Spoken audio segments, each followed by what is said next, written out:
Si Anson kay ang victim dito. Yes. Okay. Yes po. Yung David Tan, Liao. ito ang sabi mo kaninyo, noong pa ito involved sa gantong uri ng karumal-dumal na krimen, right? Tama po. Yes. As early as 2008, he was arrested by NBI somewhere in Pampanga. Tapos na-release, nagbago-bago ng pangalan. Then tumakbo ulit siya, yung ano niya, no, yung operation niya.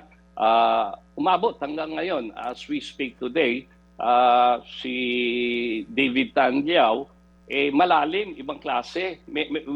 Na-release maraming photos na lumabas kung saan kasama nga niya yung mga members niya mismo, yung victim, no, doon sa isang photo. It is a Filipino-Chinese businessman group. At also yung mga photos niya with senators, former lahat ng personalities, no, ginawa niyang cover. Even mayroon siyang photo kay Governor Chavit sa bahay pa ni Gov yun nagamit niya itong content materials as a tool for getting mga high HVT po, yung high value targets na kapwa niya nasa inner circle.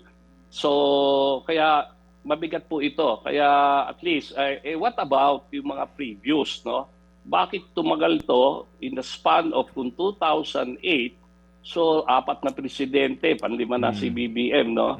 Bakit lumaki, nagkaroon ng resurgence? Opo. Bakit ngayon lang po, Manong Ted? Well, anyway, sa ngayon nga po, hawak na ito ng mga pulis, di po ba kaninyo, no? Kaboy, right? Itong si David Tan na ito.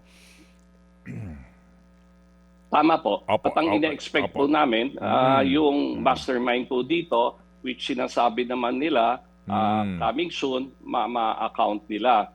Yung case build-up lang nila talaga, pinapalakas lang nila yung case build-up, yung reasonable certainty of conviction, which we fully support. But nag-aantay po tayo. But we have to move backwards, Ted, yung mga previous victims parang unsolved, may mga unreported cases, may payoff, pero hindi na hindi na high profile.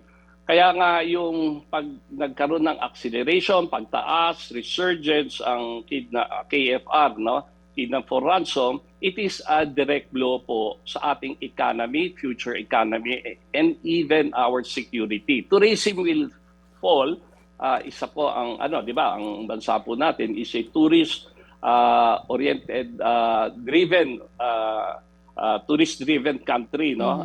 Revenue nag-generate na mataas na revenue, and the economy will fall. Yung peace and order, ito po ang ina-expect namin. This is a call for Malacanang na sana naman sa SONA nyo, or now, wag na natin hintayin ng SONA, make a strong pronouncement that is already a policy coming from the President that ang kidnap for ransom is a direct attack on our economy, security, similar sa food security, education, healthcare, infrastructure, mga problema ng mga tao sa OFW.